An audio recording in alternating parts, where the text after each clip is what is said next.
If you were writing a book about the history of American popular music and you had to begin it with one person, who would it be? It's a tough question with a lot of really good answers. There's the mythic Buddy Bolden, who ostensibly invented jazz, or W.C. Handy, who published some of the first blues ever put to sheet music. There's Scott Joplin, the oft-overlooked ragtime pioneer. There's Al Jolson, America's first pop star and a man who's representative of the music industry's long and complicated relationship with race. And then, of course, there's Louis Armstrong, the man who perfected jazz, turning it into a sensation, and in doing so, becoming a patriarch of the great lineage of American pop music. All these and many others would be perfectly reasonable places to start telling the incredible tale of American popular music. But none were who I chose. Over the past year, I've been working on a book called Century of Song, which is a history of American popular music as told through 101 different songs. Now, when I say popular music, I'm not talking about top 40 pop. What I mean is music created, at least in part, for commercial consumption, a designation that likely encompasses almost all the music you listen to. It certainly encompasses all the music I talk about. Everything from rock to hip-hop, from punk to jazz, from metal to country, falls under the umbrella term of popular music. And basically all of that music comes from the same origin point. The blues. So when I began my history of American popular music, it felt right to start on a chapter about a woman who was called the Empress of the Blues, Bessie Smith. The video that you're watching now is adapted from the opening chapter of Century of Song about Bessie Smith and downhearted blues. If you enjoy this video, or really any of my work, you'll probably enjoy Century of Song. You can buy it wherever books are sold on September 17th, or if you really want to help support the channel, you can pre-order it with the link in the description. Alright, now let's take a closer look.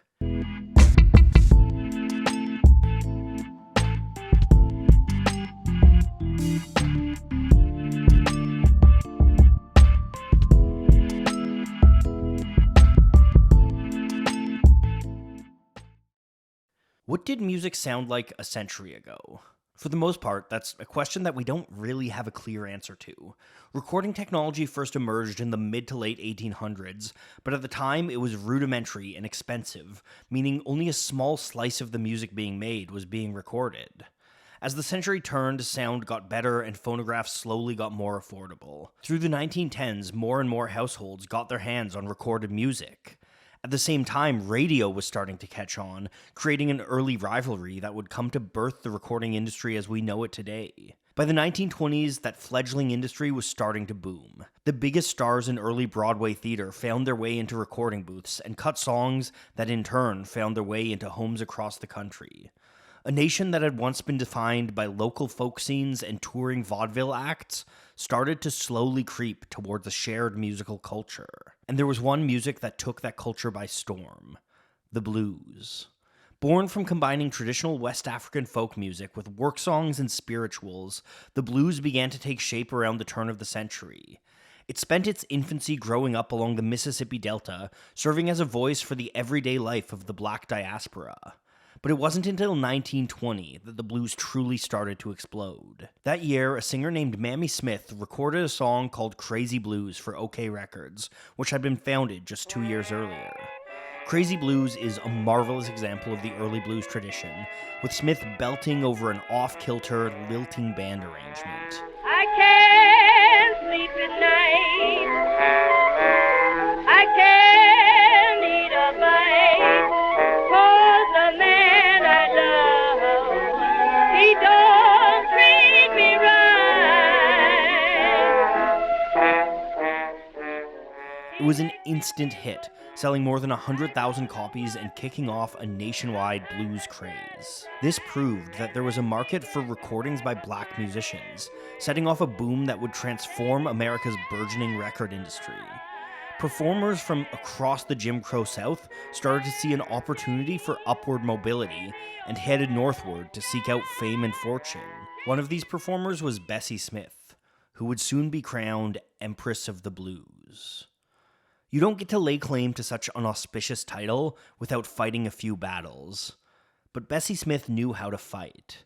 As a queer black woman living in the Jim Crow South, Smith had to spend much of her life fighting to justify her very existence. No story better exemplifies this than her run-in with the Ku Klux Klan in the summer of 1927. Smith was performing in North Carolina when she got word that a group of Klansmen were coming to try to shut her show down. Rather than pack up and run, Bessie stormed out of the circus tent she was performing in and confronted the Klansmen. She dressed the racists down and chased them off before returning to the tent to finish her set. Nobody was going to stop Bessie Smith from doing what Bessie Smith did best. That defiant attitude came from an upbringing of struggle in near absolute poverty. Born in Chattanooga, Tennessee, Smith was an orphan by the age of 9.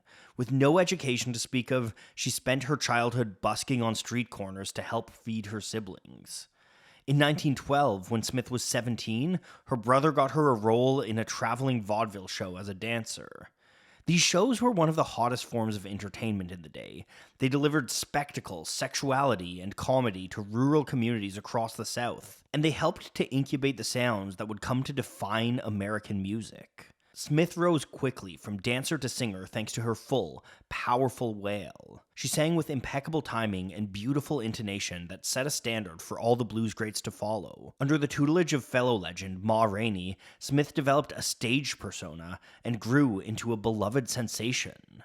Her music was a celebration of her own blackness and sexuality, rooted in a working-class background. It was a defiant statement that working-class women were just as capable of creating incredible art as anyone else at the time. Smith had already been well established in the vaudeville scene when Mamie Smith, no relation, released her hit Crazy Blues and kicked the door open for a torrent of blues recordings. Bessie Smith saw an opportunity and tried to get a contract, joining thousands of black people in the Great Migration northward.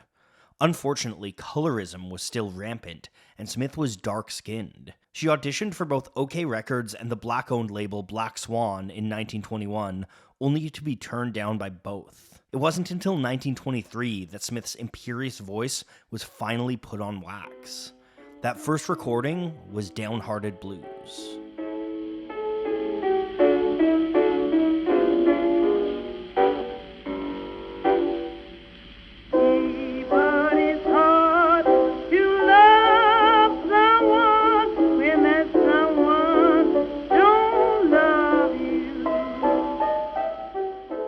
Downhearted Blues is about as perfect a blues song as was ever recorded. Smith sings the tale of heartbreak from deep within her soul. Her only accompaniment in the song is a sleazy piano line laid down by Clarence Williams. Once I was crazy about a man, he mistreated me all the time. The next man I get has got. The simple arrangement allows her to shine front and center with an intimate portrayal of woman's pain. In addition to being performed by a woman, Downhearted Blues was written by a pair of black women, Alberta Hunter and Lovey Austin. When Downhearted Blues released, the entire country became enamored with Bessie Smith. The record sold 780,000 copies in its first 6 months and catapulted her into stardom. I've had it all my days.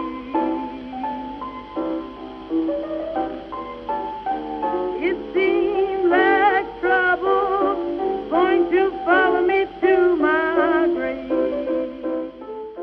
Columbia Records billed her as Queen of the Blues, and a zealous music press decided to upgrade her to Empress of the Blues. With her newfound regal title, Smith became the highest paid black performer in the country and adopted a life of glamour. The jazz age flourished and she toured the country in a custom-built rail car, drinking and partying with excess. She had overt extramarital affairs with both men and women, and lived a life of hedonism. In this way, Smith was paving the way for the cultural idea of what a pop star looks like. This life of indulgence set a standard that would eventually become synonymous with rock stars and pop stars in America. She helped trailblaze stage image too, dressing herself up in feather plumes, glittering dresses, and all of the most glamorous outfits imaginable. Her entire public persona gave working-class Americans something to look up to. She represented the promise that one could change their life and escape the trap of poverty. And her influence can be felt musically too. Smith's voice echoes on in the powerful women who defined American music history, from Mahalia Jackson to Billie Holiday to Big Mama Thornton, and onward from there. We'll never know the heights that Smith might have hit because, at the pinnacle of her career, America fell into the Great Depression. But her career went on long enough that we can get a sense of what it might have been like to see her.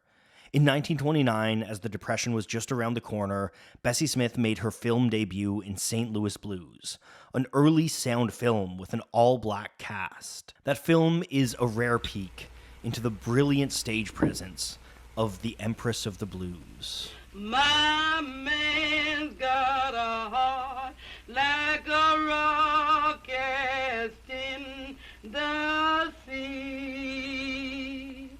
My man's got a heart like a rock cast in the sea. Unfortunately, Bessie Smith's life was cut short on September 26, 1937, when she died in a car accident at just 43 years old. By that time, her place in American music history had already been cemented. Got a heart like a rock cast in the sea. In the years that followed, women would be edged further and further away from the center of American music, even as artists were standing on the shoulders of the giant that is Bessie Smith. Today, she forever stands as a reminder that many of the earliest trailblazers in American music were black women, and that legacy persists to this day. That evening sun go down. Yes, I hate to see. So there you have it, the first chapter of Century of Song. But of course, Bessie Smith is just the beginning. In Century of Song, I tell the story of 100 other songs that shaped American popular music.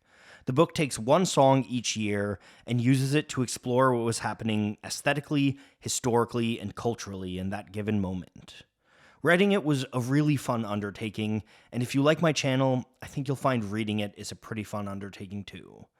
Again, the book releases wherever books are released on September 17th, but the absolute best way to help support my channel is by pre-ordering it with one of the links below. Over the coming months, I'll be adapting a few more chapters like this one, so keep an eye out. And one more thing. To celebrate the launch of this book, I was thinking it might be fun to do a little Q&A. So if you've got any questions about the book, about music, or really just about anything, leave a comment and I'll try to throw together a new Q&A in a few weeks. Thank you all so much for watching.